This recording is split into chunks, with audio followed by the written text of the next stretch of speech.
Salut à toi mon chef. Alors aujourd'hui, je vais te montrer des pièces que j'ai reçues, le premier lot de pièces que j'ai reçues pour la Subaru Impreza. On a donc un arbre de transmission complet parce que j'ai une fuite sur le mien au niveau à ce niveau-là.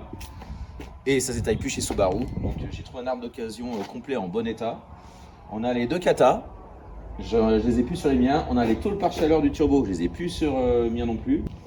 On a un radiateur de refroidissement, de liquide de refroidissement, parce que le mien fuit au niveau du sertissage ici.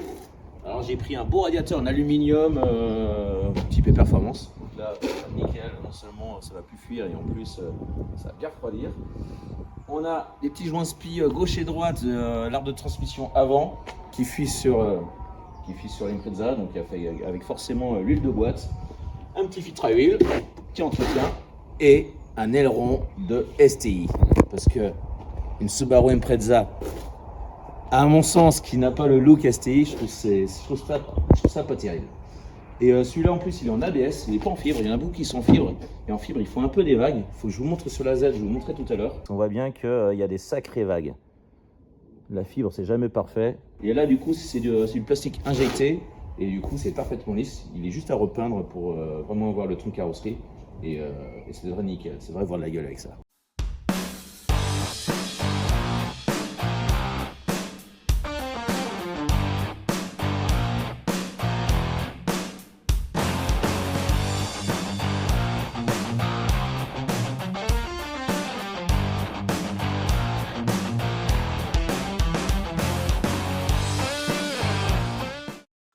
Et c'est parti les bolideurs.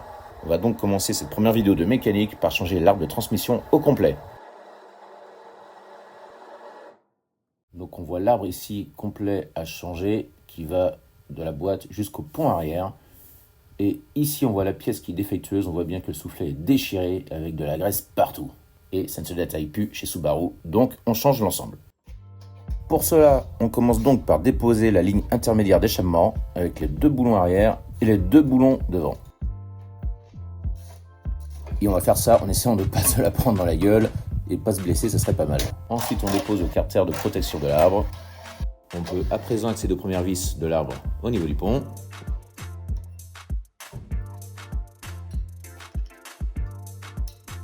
Et se rendre compte comme un con que le frein est serré, donc du coup je ne peux pas faire tourner l'arbre. On descend donc la voiture.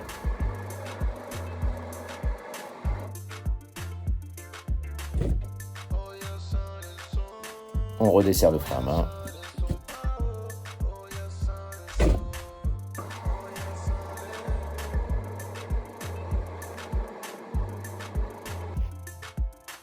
Là, ok, ça tourne. On va pouvoir continuer. On enlève donc les dernières vis à l'arrière de l'arbre au niveau du pont.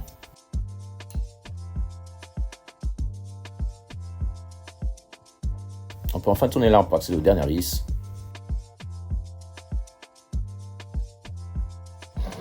Puis on enlève les vis du palier intermédiaire. On peut décoller l'arbre avec un gros tournevis pour faire levier au niveau du pont. Et on peut enfin retirer l'arbre de transmission délicatement de la boîte sans abîmer le joint. Ensuite on nettoie toute la graisse afin de remettre tout ça nickel.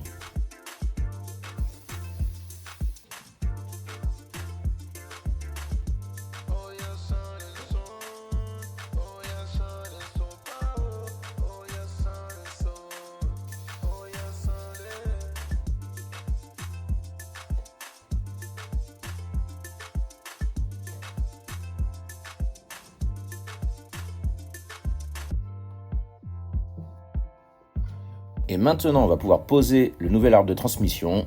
On commence par le rentrer délicatement au niveau de la sortie de boîte sans abîmer les joints. Et on positionne une vis, puis une deuxième pour le maintenir en place.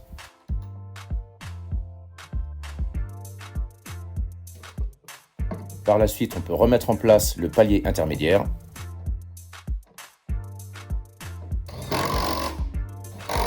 Et ensuite, on finit par les dernières vis de l'arbre au niveau du pont. On peut s'aider d'un gros tournevis ou d'un levier pour pouvoir forcer sans que l'arbre tourne. Puis mise en place du carter de protection de l'arbre.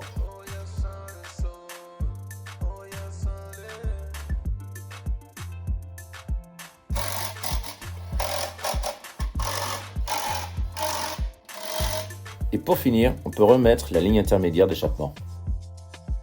Avec ces 2 vis à l'arrière.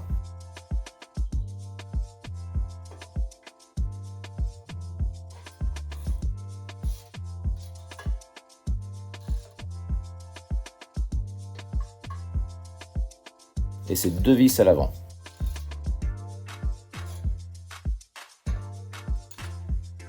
Et voilà, c'est enfin fini. On vérifie une dernière fois que l'arbre tourne bien sans point dur.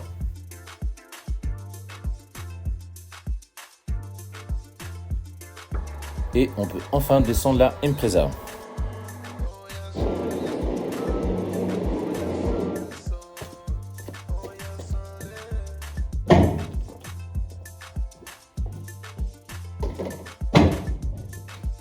Allez viens, je t'emmène avec moi, on va essayer tout ça.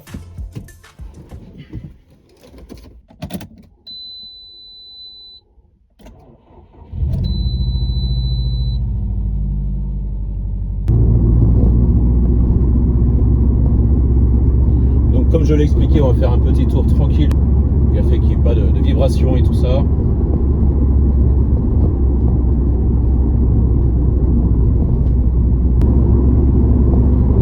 Aucune vibration dans la transmission.